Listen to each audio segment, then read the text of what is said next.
If King Kong Brody ever has any demands, I'm going to come right out here, look you right in the eye, and make them. The crowd roars as Frank Bruiser Brody enters the ring, his imposing figure casting a shadow. The air crackles with tension. After a match, Brody confides, "In this business, no one's your friend." His words would prove tragically prophetic. In 1988, the wrestling world is rocked by Brody's brutal murder, a crime that remains shrouded in mystery. Was it a backstage confrontation gone wrong, a calculated act of violence, or something even more sinister? Join us as we step into the ring to uncover the truth behind one of wrestling's darkest chapters and the industry-wide silence that followed. Frank Goodish's transformation from sports writer to wrestling superstar was an unlikely journey. With a degree in journalism, Goodish initially seemed destined for the press box rather than the ring. However, his imposing 6'8" frame and nearly 300-pound physique caught the eye of wrestling promoters in the early 1970s. Goodish saw an opportunity to apply his analytical mind to the world of professional wrestling, viewing it as a unique form of athletic storytelling. As Bruiser Brody, Goodish crafted a character that was equal parts terrifying and captivating. His wild, unkempt hair and beard, coupled with his intense, almost manic in-ring style, set him apart from his peers. Brody's matches were visceral affairs that pushed boundaries, often becoming bloody spectacles that blurred the line between performance and genuine combat. He understood the psychology of wrestling, delivering and taking real punches that left both him and his opponents battered and bruised. Brody's impact extended far beyond American shores. In Japan, he found a second home and helped shape the strong style of wrestling. His hard-hitting matches with Antonio Inoki and Giant Baba became legendary, influencing a generation of wrestlers. Brody's success in Japan opened doors for other American wrestlers, fostering a cultural exchange that continues to this day.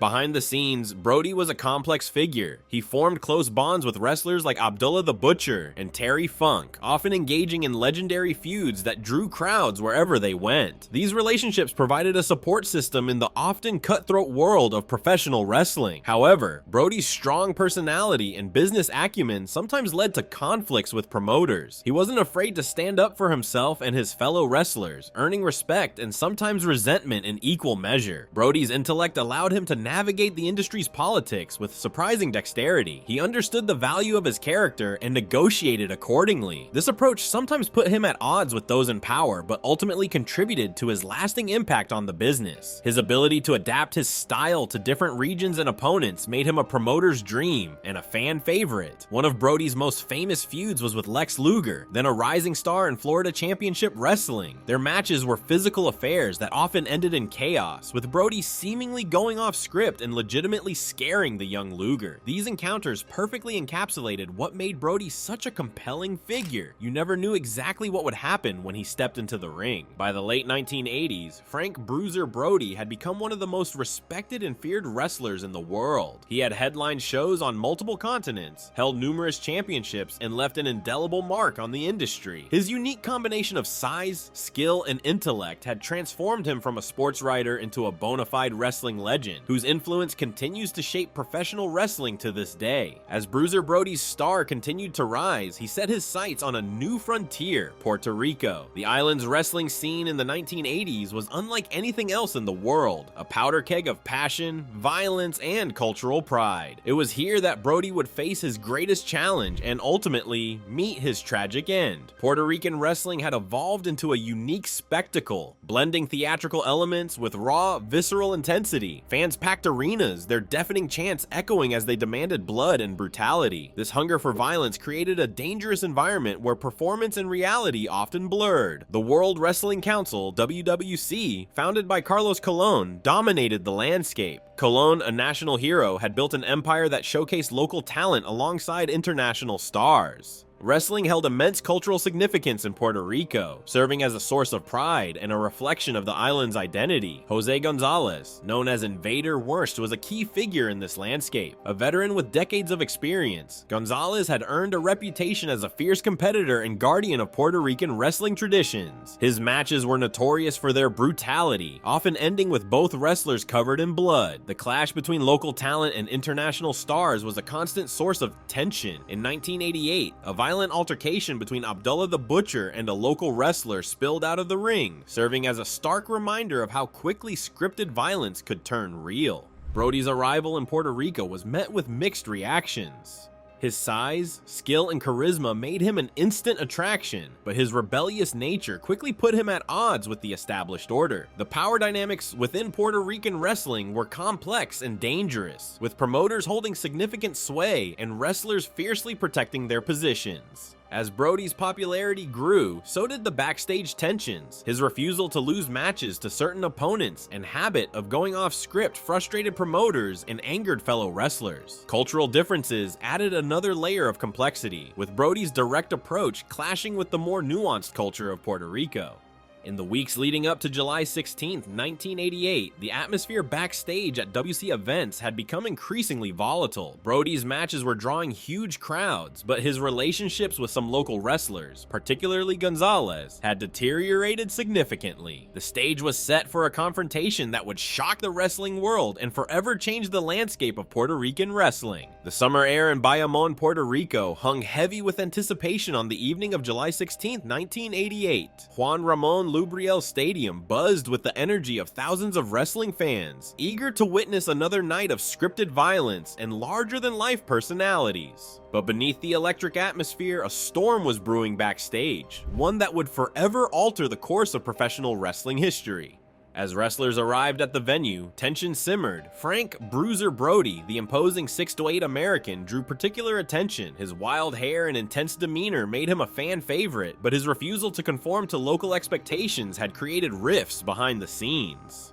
Brody's popularity with the crowd was undeniable, a fact that both delighted promoters and rankled some of his fellow wrestlers. As he moved through the backstage area, the air grew thick with unspoken hostility. The unwritten code of conduct among wrestlers seemed to crackle with each step Brody took. Around 7:40 p.m., Jose Gonzalez, known as Invader Warrant, approached Brody near the showers. Gonzalez, fiercely protective of his position, exchanged heated words with Brody. Then, in a shocking move, Gonzalez allegedly invited Brody to discuss their issues privately in a shower stall.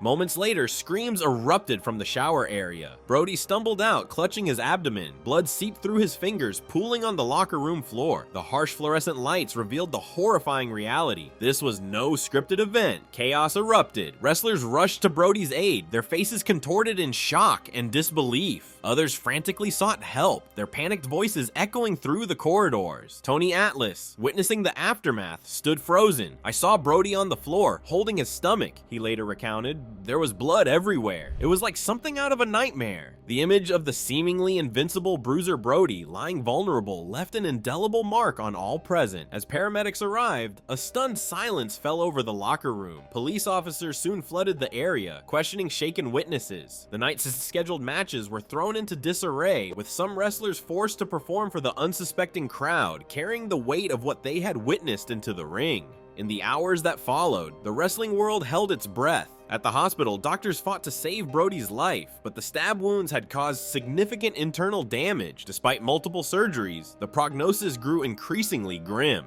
In the early hours of July 17, 1988, the unthinkable became reality. Frank Bruiser Brody succumbed to his injuries, leaving the wrestling world to grapple with a loss that defied explanation and a crime that would raise uncomfortable questions about the nature of their profession. In the wake of Frank Bruiser Brody's shocking death, the wrestling world held its breath, awaiting justice. But what unfolded in the following months would leave fans, fellow wrestlers, and Brody's family grappling with more questions than answers.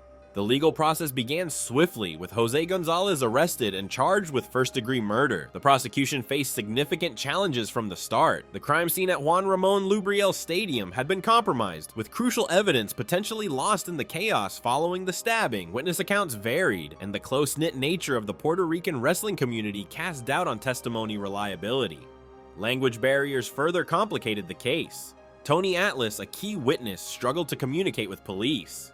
"I tried to tell them what I saw, but they didn't speak English," Atlas stated, "and I didn't speak Spanish. It was like we were in two different worlds." This issue persisted throughout the trial, hampering evidence presentation and witness testimonies. As the trial progressed, allegations of corruption surfaced. Rumors suggested local wrestling promoters had influenced the process to protect Gonzalez, fearing a conviction's impact on their business. While unsubstantiated, these claims added another layer of doubt to the case. The wrestling industry's response response was notably muted. Many wrestlers present that night in Bayamon remained silent, adhering to an unspoken code discouraging involvement in legal matters. This silence frustrated investigators and fueled speculation about the incident. Gonzalez's defense team capitalized on these weaknesses, arguing self-defense and citing Brody's reputation for volatility. In a stunning turn, Gonzalez was acquitted of all charges, sending shockwaves through the wrestling world.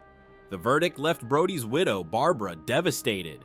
"How could this happen?" she asked tearfully. "Frank was taken from us, and now it feels like he's been betrayed all over again."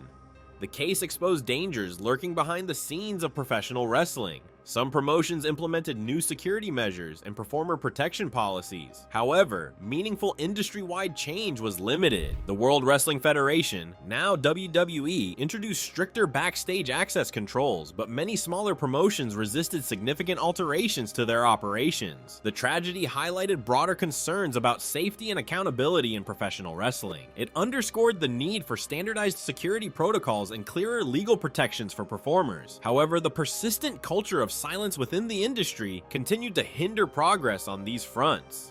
Brody's case became a somber reminder of the real-world consequences that can arise when the line between performance and reality blurs in professional wrestling.